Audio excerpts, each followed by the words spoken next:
안녕하세요. 저는 며칠 전까지만 해도 단란한 가정을 이루려고 했던 한 남자입니다. 결혼 생각이 전혀 없었던 제게 운명처럼 사랑이 찾아와 그 사랑과 함께 행복한 미래를 꿈꿨었어요. 웃음 떠나질 않는 집에서 아내와 아이, 그리고 저까지 새 가족이 행복하게 지내는 모습을 늘 상상했죠. 평생을 함께할 인연에서 평생을 저주할 악연으로 바뀌는 전개는 제 상상 속에 없었지만요.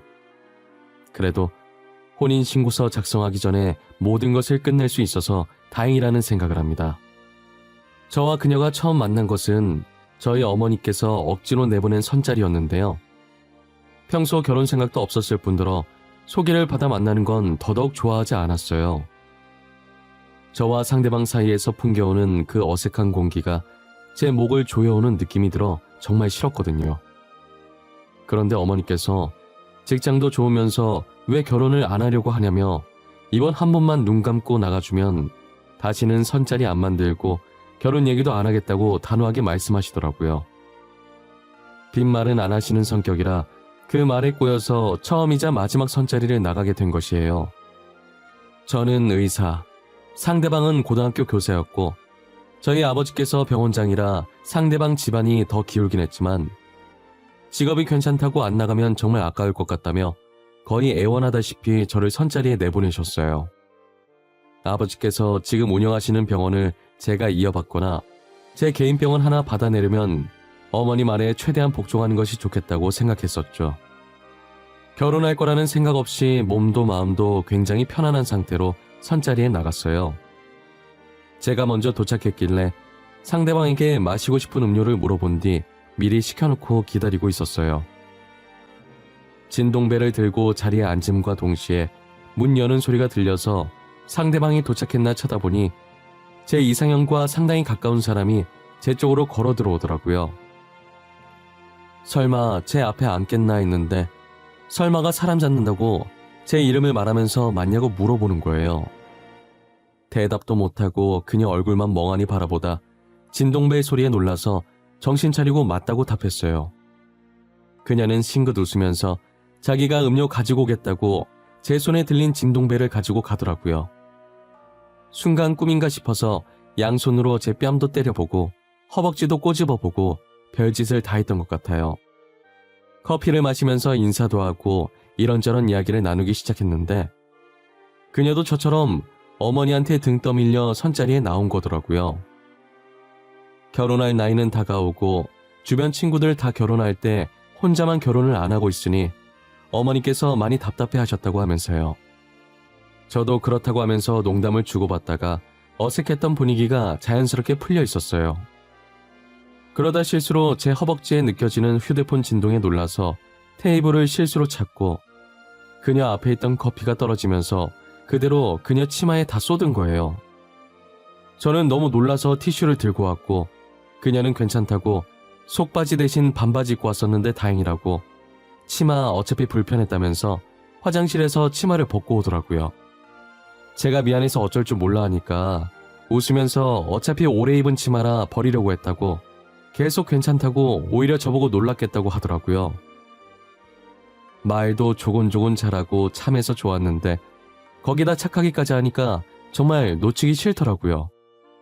저는 용기를 내서 애프터 신청을 했고 그녀는 웃으면서 제 애프터 신청을 받아줬어요. 저희는 몇 번 더 만남을 가졌고 가볍게 연애를 시작하게 됐어요. 둘 다 결혼을 생각하지 않았었기 때문에 부담 갖지 말고 가볍게 만나보기로 했어요. 그렇게 만남을 이어온 지 5개월 만에 그녀에게 임신 소식을 듣게 됐어요. 그녀가 우연히 포장마차를 보고 남자친구와 포장마차 데이트 한번 해보고 싶었다고 하길래 그까짓 거 한번 해보자고 들어갔다가 제가 술을 먹게 된 거예요. 별로 마신 것 같지 않았는데 그녀와의 데이트에 기분이 좋아서 그런가 금방 취하더라고요. 몸도 못 가눌 정도로 취해서 어쩔 수 없이 근처 호텔로 들어가게 되었고 그녀와 하루를 보내게 됐어요. 그녀의 임신 소식에 양가 부모님은 엄청 좋아하시면서 당장 결혼해야 한다고 날짜 잡자고 야단이셨어요. 결혼 생각 없던 저희라 부모님들께서 진짜 결혼 안 하면 어쩌나 걱정 많이 하셨었는데 이렇게 아이까지 생기니 바로 결혼해야 한다고 난리를 치실 수밖에 없으셨어요. 저희가 비록 연애 기간은 얼마 되지 않았지만 그동안 봐온 그녀의 인품으로 봐서 이대로 결혼을 했어도 정말 잘 살 수 있을 것 같다는 생각이 들었어요. 그녀는 뭐가 불안한지 상견례도 속전속결로 무사히 마치고 날짜까지 잡았는데 표정이 좋지 않더라고요. 어딘가 불안해 보이는 표정을 하고 있는 예비 아내의 손을 조심스레 잡고 말했어요.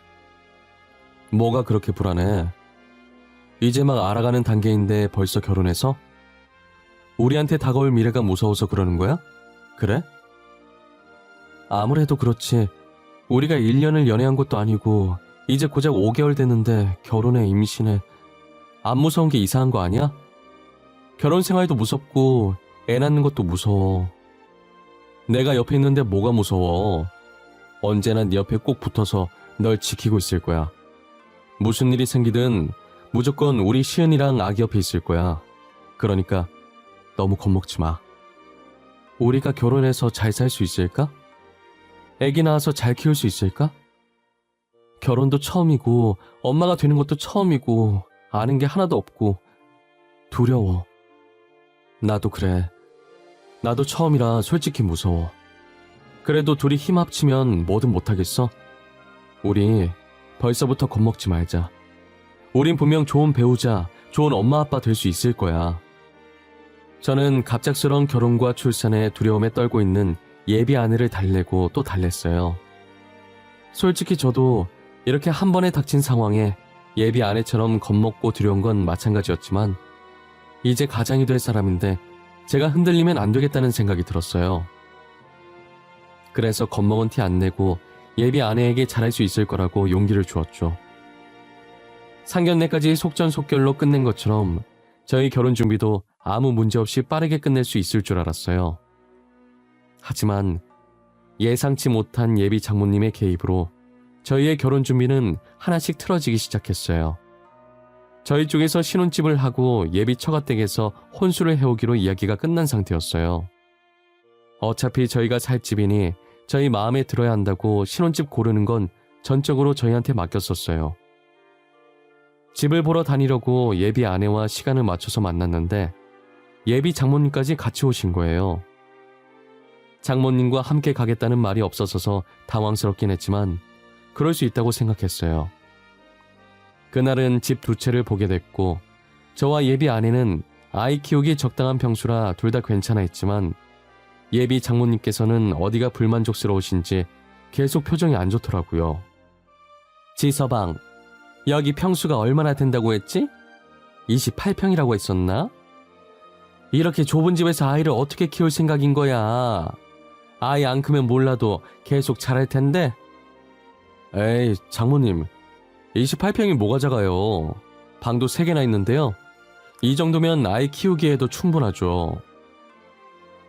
병원장도 별거 없나 보네. 28평을 누구 코에 붙여? 방 3개 있다고 해도 다 작아 보이는구만. 그리고 요즘 아파트에 방 3칸 아닌 곳이 어디 있어? 다 있지. 엄마, 그만해. 지금 뭐 하는 거야? 우리 집은 우리가 알아서 구한다고 했잖아. 굳이 따라와서는 왜 사람 신경만 긁고 있어? 우리가 알아서 할게. 아니, 내가 틀린 말 한 거 아니잖아. 못해도 40평짜리는 해와야 하는 거 아니니?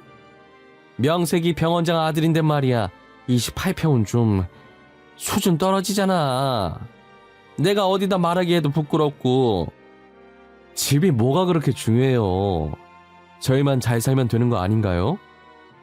저는 40평까지는 필요 없다고 생각해요. 청소하기도 힘들고요. 이렇게 말이 안 통해서야 원. 됐다.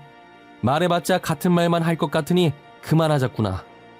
신혼집은 알아서들 잘 구해봐. 나중에 후회나 하지 말고.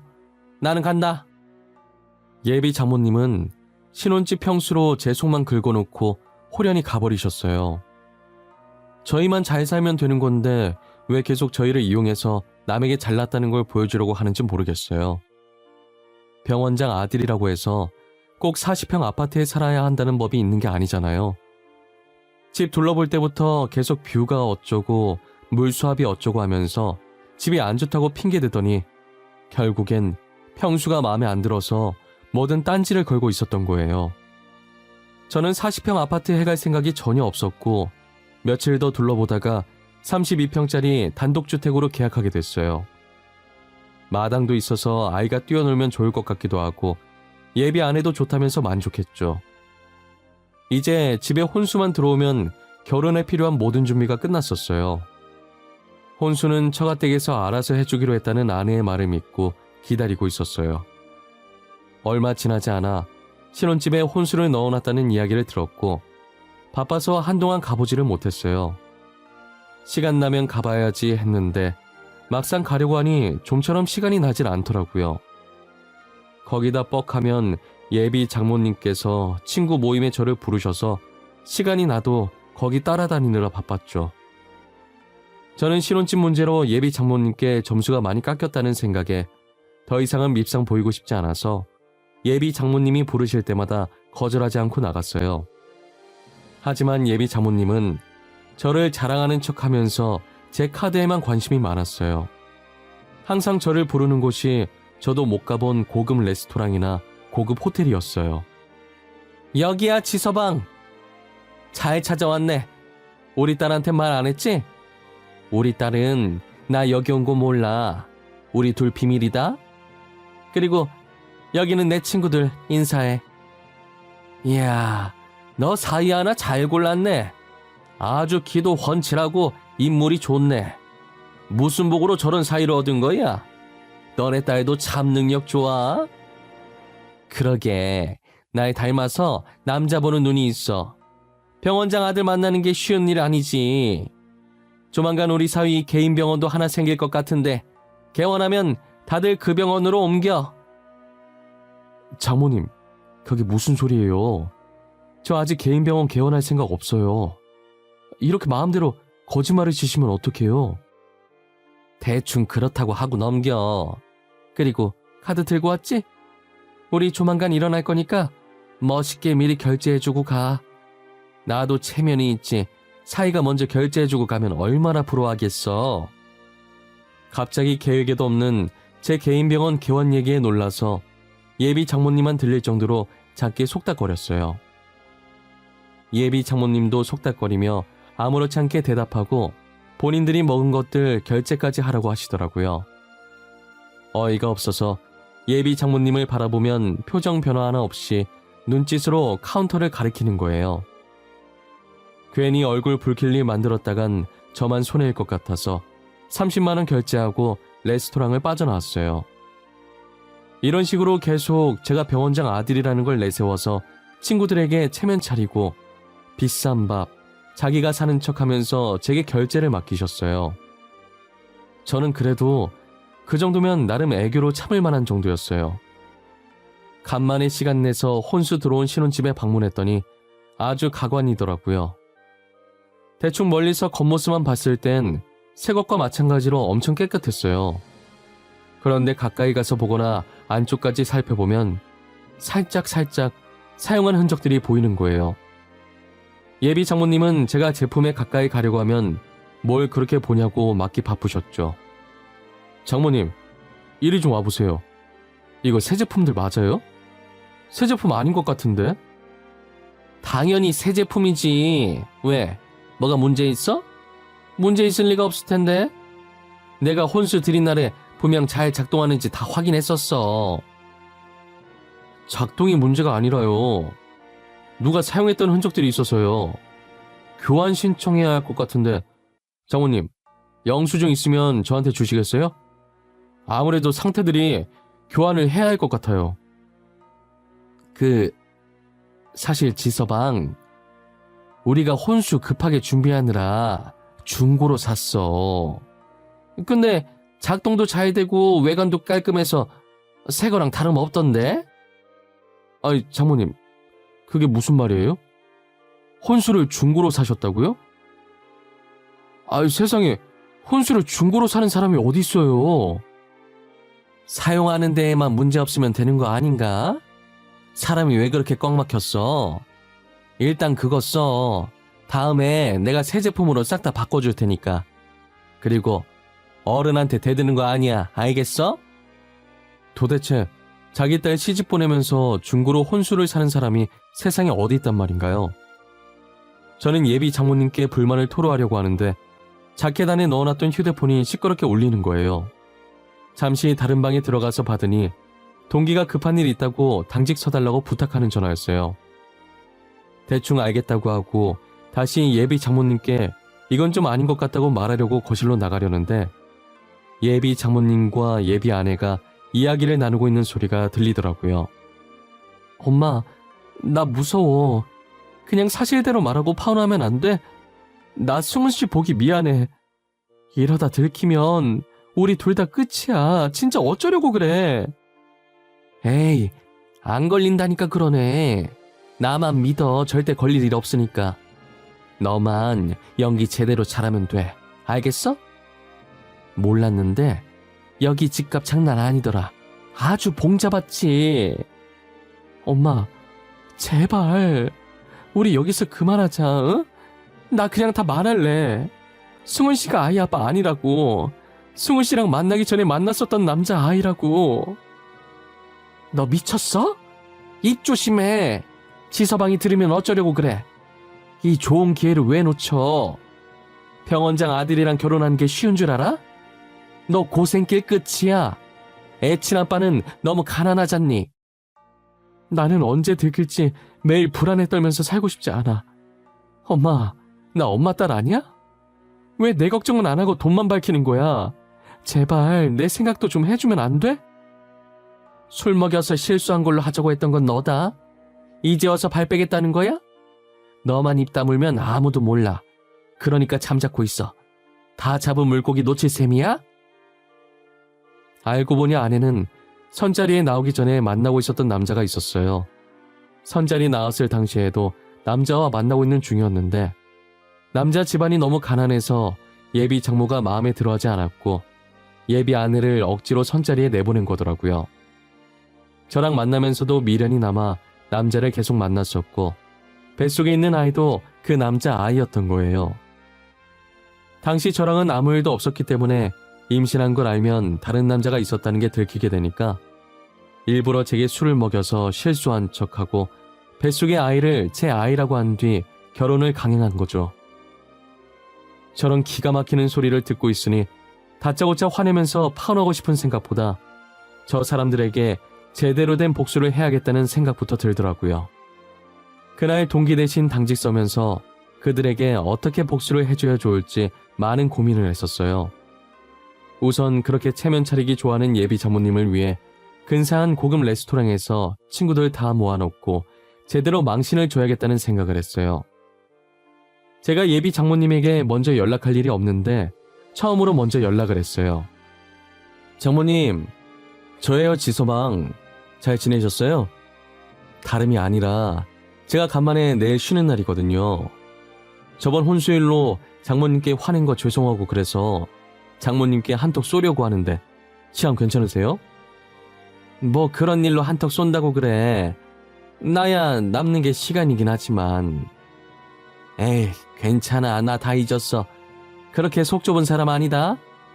혼수를 중고로 산 내 잘못 맞지? 아니에요. 그래도 어른께 그렇게 버릇없이 화내면 안 됐는데 정말 죄송해요. 대신 제가 땡땡호텔 레스토랑에서 밥 한 끼 살게요.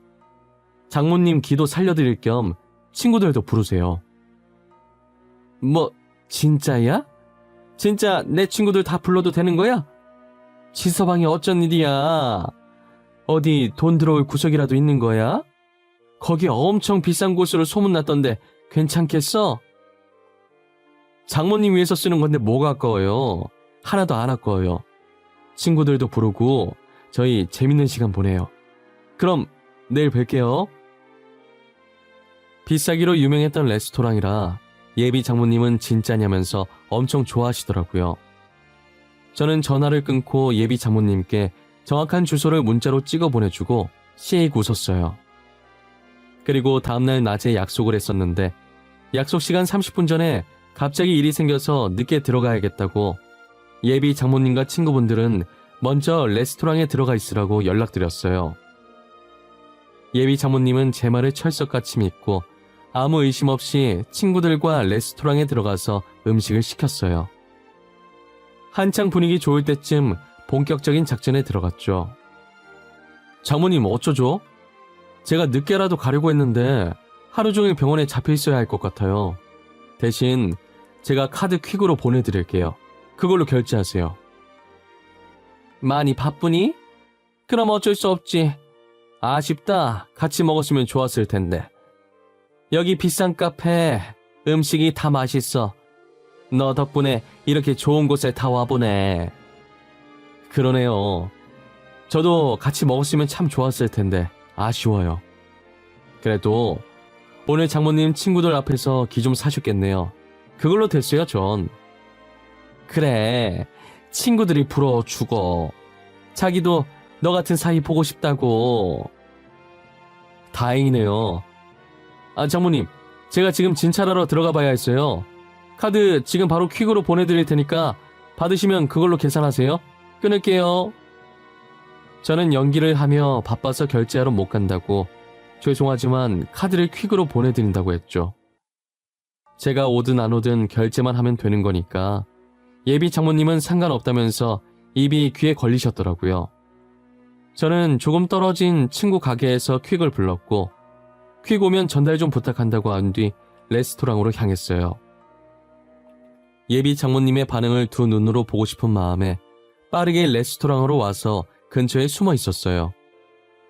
제가 쏜다니까 자기 돈 아니라고 평상시보다 2배 더 많은 친구를 불렀더라고요. 조금 있으면 벌어질 일을 대충 상상해보니 정말 생각만 해도 너무 웃기고 짜릿했어요. 한참 혼자서 조용히 키득거리고 있는데 퀵이 도착했더라고요. 예비 장모님은 활짝 웃더니 봉투를 건네받으면서 친구들한테 우쭐거리듯 어깨를 으쓱거렸어요. 봉투를 열었는데 들어있어야 할 카드는 안 보이고 이상한 편지지 하나만 달랑 들어있으니 진짜 이게 끝인가 싶어서 몇 번이나 봉투를 흔들어 보더라고요. 예비 장모님은 마음에 안 든다는 듯 눈썹을 꿈틀거리더니 편지를 펼쳤어요. 눈으로 편지를 읽어 내려가면서 점점 표정이 굳어지는 거예요. 예비 장모님이 읽고 있는 편지엔 결제하러 갈 일 없다고 알아서 결제하라는 내용과 현재 예비안의 뱃속에 있는 아이가 제 아이가 아니라는 걸 알고 있다는 내용이 들어있었어요. 물론 결혼 또한 없던 일로 하겠다고 오늘부로 마주칠 일 없었으면 좋겠다고 했죠. 예비 장모가 편지를 본 뒤 얼굴이 새하얘지면서 손도 떨기 시작하니까 무슨 일인가 싶어서 장모님 친구가 옆에서 편지를 힐끗 보더니 입을 막고 경악하더라고요. 친구의 경악 소리를 듣고 놀라서 편지를 감춰보지만 이미 친구는 편지의 내용을 다 확인한 상태였어요. 너 정신 나갔어? 네 딸 다른 남자애 가진 거 다 알면서 숨기고 지금 사이랑 결혼시키려고 했던 거야? 간도 크다. 간도 커.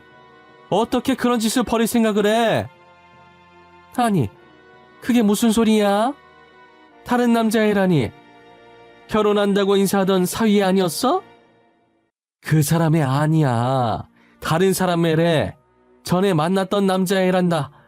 사위가 그거 알고 지금 얘 연맥이려고 이런 거고. 근데 이 정도면 애교지. 나 같으면 열받아서 이보다 더한 짓을 했을 거다. 아유, 왜 그랬니? 차라리 애를 떼지 그랬어. 애 아니었어도 결혼했을 것 같던데. 저번에 둘이 같이 있는 거 보니까 사이가 네 딸 엄청 좋아하는 것 같다만. 내 말이 진짜 왜 그랬냐? 네 복 네가 찬 거야. 아이고, 나는 모르겠다. 우리는 그만 일어나자. 네가 사준다고 해서 나온 거니까 계산은 네가 해. 말수가, 이건 진짜 네가 잘못한 거다. 그러게 왜 그랬어? 우리 먼저 가볼게. 미안하다. 다음에 연락하자. 저마다 예비 장모님에게 한마디씩 하고 하나둘 자리를 뜨더라고요. 그렇게 혼자 덩그러니 남겨졌고 주먹으로 테이블을 한번 쾅 치더니 휴대폰을 들더라고요. 누가 봐도 저한테 전화를 걸 것 같아서 허겁지겁 전화를 꺼버렸어요. 예상대로 제게 전화를 건드십고 전화기가 꺼져 있다는 음성을 듣고는 분한 듯 편지를 찢어버렸어요. 얼굴이 터질 것처럼 빨개지더니 계산서를 가지고 카운터로 가더라고요. 계산을 하면서 12개월 할부 안 되냐고 하는데 얼마나 웃기던지 결국 6개월 할부를 하고 갔어요. 예비 장모님이 완전히 떠난 후 한동안 그 자리에서 배꼽을 얼마나 잡았는지 몰라요. 저는 여유롭게 음식을 시키고 다시 전화를 켜서 두 번째 작전을 실행했어요. 전날 예약했던 꽃집에 전화해서 예비 아내의 학교에 배송 부탁드린다고 연락을 했어요. 전화를 끊고 얼마 안 지나서 바로 음식이 나왔고 아까 예비 장모님의 모습이 계속 생각나서 웃음이 안 멈추길래 실성한 사람처럼 웃으면서 음식을 먹었어요. 저는 누군가에게 복수하는 걸 드라마에서나 봤지 실제로 해보게 될 줄은 몰랐거든요. 막상 직접 해보니까 이렇게 짜릿할 수가 없었고 다들 이 맛에 복수를 하나 싶었어요. 음식을 다 먹고 콧노래를 흥얼거리며 후식을 먹고 있는데 예비 아내에게 전화가 왔더라고요. 수업 마치기 10분 전에 도착할 수 있게 해달라고 보냈었는데 시간 보니 쉬는 시간인 거예요. 휴대폰에 예비 아내의 전화번호가 뜨는 순간 제가 보낸 화환을 받구나 싶었어요. 수은씨, 이거 뭐야? 언제부터 알고 있었어? 아니, 그래도 이건 아니잖아. 어떻게 내가 다니는 직장에 이걸 보낼 수가 있어? 제정신이야? 그럼 다른 남자애를 내 애라고 속이고 결혼하려던 건 제정신이고 솔직히 화환 보낸 건 애교 아닌가? 더한 복수도 할 수 있는데 저 정도로 끝내준 거면 감사해야지, 안 그래? 문구를 왜 저딴 식으로 보낸 거야? 이미 선생님이랑 학생들 다 봤어. 이제 어쩔 거야? 내 교사 생활 어떻게 할 거냐고. 수은 씨가 책임질 거야? 방귀 낀 놈이 성낸다더니 딱 그 짝이네. 다른 남자애 가져놓고 나랑 결혼하려고 했니? 네가 중고로 산 혼수 돌려줄게. 파혼하자. 이 문구가 어때서? 팩트만 가지고 아주 착하게 말했잖아. 수화기 너머로 학생들과 선생님들의 웅성거리는 소리와 예비 아내의 헛웃음만 들리길래 중고로 산 혼수 집 밖에 내놓을 테니 들고 가라는 말만 하고 끊어버렸어요. 저는 곧장 혼수로 들어왔던 물건들을 다 밖으로 내놨어요. 원래 제가 부모님과 살고 있었는데 어차피 자취하려고 했었어서 그냥 신혼집에서 자취를 하기로 했어요. 가구들 몇 개 사고 들어가려고 며칠 동안 신혼집을 안 찾아갔었는데 소파 배송 왔다고 해서 간만에 신혼집을 갔더니 내놨던 혼수를 다 가지고 갔더라고요. 아마도 중고로 산 제품들 그대로 다시 중고거래 사이트에 내놨겠죠. 그거라도 팔아야 레스토랑에서 썼던 카드값 갚을 거 아니에요. 어차피 예비 아내도 학교에서 잘려서 돈 못 벌고 있을 텐데 그거라도 팔아야 하지 않겠어요? 제가 화환 보낸 이후로 학교에 있는 모든 사람들이 예비 아내를 안 좋은 시선으로 봤고 학생들 덕분에 부모님들 귀에까지 들어가게 되었다더라고요. 사기 결혼하려고 했던 그런 사람한테 뭐 배울 게 있겠냐면서 애 못 맡긴다고 해서 결국 잘렸대요. 다른 학교에도 다 소문이 나서 예비 아내를 써주려는 학교가 없었죠. 예비 장모님도 병원장 아들인 저를 사위로 맞이한다고 어깨 펴고 떵떵거리면서 지냈었는데 파혼하고 나서 친구들한테도 외면당하고 동네 사람들도 예비 장모님을 보면서 수군거린다더라고요. 돈에 눈 멀어서 다른 남자애 가진 딸을 애먼 사람한테 떠넘겼다고 하면서요. 결국 남한테 떠넘기려다 된통 자기들만 당한 꼴이 된 거잖아요. 다 자업자득으로 자기가 한 짓들 돌려받은 거라고 생각합니다. 저는 지금 파혼하고 오히려 더 승승장구하고 있어요. 전문의 시험도 합격했고 전문의 시험도 합격했고 신혼집으로 샀던 집도 재개발 소리가 들리면서 집값이 훌쩍 뛰었거든요.